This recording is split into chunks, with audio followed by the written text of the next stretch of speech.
Bom, pessoal, muito bom dia a todos. Vamos dar início, então, a mais uma reunião semanal. Hoje é segunda-feira, dia 29 de julho de 2024. A gente começa, como sempre, olhando primeiro para os indicadores locais. A gente teve uma semana que foi marcada aí por dados de inflação, tanto no Brasil quanto nos Estados Unidos. A gente viu o Ibovespa fechando a semana basicamente estável, com leve queda de 0,10%, cotado a 127.492 pontos. Aqui no mercado doméstico, o foco foi principalmente com relação ao relatório bimestral de receitas e despesas do governo, confirmando aí um congelamento de 15 bilhões de reais em gastos públicos do governo. Tá? Na quinta-feira da semana passada, a gente teve, então, divulgação dos dados do IPCA 15 de julho, que vieram acima do esperado, né, na base mensal. O índice avançou 0,30% contra uma expectativa de 0,23% do mercado, e na base anual o índice acumulou 4,45% contra uma expectativa de 4,38%. Inflação, então, vindo levemente aí acima do esperado. Tá? No cenário corporativo, destaque aí para a privatização da Sabesp, né, ela foi finalmente concluída. Com isso, o governo de São Paulo vendeu sua participação acionária de 32% da companhia por 14,8 bilhões de reais. E só no mês de julho aí a ação sobe mais de 15%. Tá? No entanto, o principal destaque positivo da semana foram as ações da Hapvida, que subiram 7,5% após anunciar um acordo com a gestora Risa Asset para a construção de 2 hospitais no modelo Build to Suit. Né? Então, a operação ela vai reduzir em torno aí de 600 milhões de reais do CAPEX da companhia, né, liberando caixa, então, para novos investimentos. O mercado viu isso com muito bons olhos e a ação subiu muito bem na semana passada.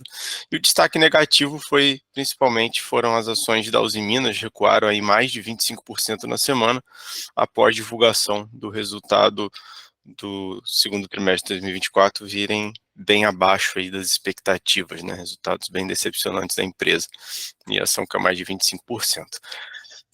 Entrando no cenário internacional, acho que vale a gente destacar aqui novamente os dados fortes da economia americana, né? Então a gente teve primeiro o PCI, né, que é o PCE de junho, principal índice de inflação que o Banco Central americano acompanha, ele veio melhor do que esperado, né, enquanto o PIB do segundo trimestre e a prévia do PMI vieram acima das expectativas, mostrando a economia americana bem sólida, como tem sido, né, nos últimos meses e anos, inclusive.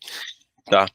Bom, do lado micro, a gente vê a rotação do setor de tecnologia para papéis cíclicos, né? Isso vem, ainda esse movimento vem ocorrendo aí nas últimas semanas, e isso vem principalmente em momento agora que a gente tem tido alguns balanços que têm sido abaixo aí da expectativa do mercado. A gente viu o índice Nasdaq na semana passada recuar 2,56% e o S&P 500 recuou 0,83%, enquanto o Russell 2000, né, o Russell 2000, que é o índice de small caps americano, subiu 1,8% na semana passada. Tá? Voltando para o Brasil, a gente olha o nosso índice de fundos imobiliários, né, o IFIX fechou a semana em queda de 0,47%. A gente teve os fundos imobiliários de papéis integrantes do IFIX apresentaram um desempenho médio aí de menos 0,50%, e os FIIs de tijolo tiveram uma performance média de menos 0,43% na semana. Olhando para moedas, a gente teve o dólar, então, apresentando mais uma semana de forte alta contra o real, né, subiu 1,86% na semana passada e fechou cotado a R$ 5,65. O índice DXY, que representa a variação do dólar frente a uma cesta de moedas, ele fechou a semana estável, recuou aí 0,04%. Tá? E agora aqui no mundo das criptomoedas, acho que uma semana mais atípica, né? A gente viu as criptomoedas fecharem de forma híbrida, enquanto o Bitcoin praticamente fechou a semana estável, com 0,32 de alta. O Ethereum ele recuou aí quase 7% na semana após a estreia do seu ETF, né, que acumulou só nos primeiros 3 dias de negociações mais de 1,157 bilhões de dólares em vendas, né? Então a gente viu a criptomoeda caindo aí quase 7% na semana, tá? E agora eu vou chamar o Matheus Ogato a comentar um pouquinho da curva de juros para gente. Bom dia, Matheus. Fala aí, Gustavão, bom dia.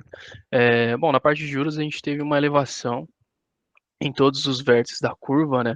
Apesar de que, se a gente for olhar a curva como um todo, a gente teve uma alta, digamos, intermediária, no sentido de alguns vértices eles subiram bastante, outros caíram bastante, então a gente praticamente ficou no 0 a 0, né? Você pode ver que nos intermediários aí 27, 29, a gente teve uma elevação mais acentuada, né? Quanto que nos vértices mais longos a gente teve uma leve queda. Por conta de dados de inflação que a gente teve lá nos Estados Unidos, né, como o Gustavo comentou, a gente teve um dado de inflação que veio um pouco acima do esperado, apesar que alguns analistas eles consideram o cenário benigno, né? Então não foi tão ruim assim, a ponto de deixar a gente tão desesperado, mas de qualquer maneira veio acima do esperado. Assim como a inflação aqui no Brasil, né? A gente teve o IPCA 15 aí também que veio acima das expectativas aqui no Brasil. E alguns gestores já falam que a gente teria que ter uma alta de juros novamente por conta da nossa inflação doméstica aqui, né? Mas, óbvio, isso é um gestor ou outro, acho que ainda está cedo ainda para a gente ficar falando desse tipo de decisão. E pensando em juros, né, tanto que no Brasil o que a gente tem é de cenário de queda daqui para frente, principalmente lá nos Estados Unidos, né? Por conta desse último dado de inflação, algumas assets já falam novamente de uma queda em setembro, agora no mês de setembro de juros lá nos Estados Unidos. Enquanto que o BTG, até o último relatório que eu tinha visto, era no final do ano, né? Não sei se a leitura mudou, depois a gente vai acompanhar aí ao decorrer da semana, mas de qualquer maneira já começam a precificar uma corte de juros lá nos Estados Unidos a partir de setembro, né?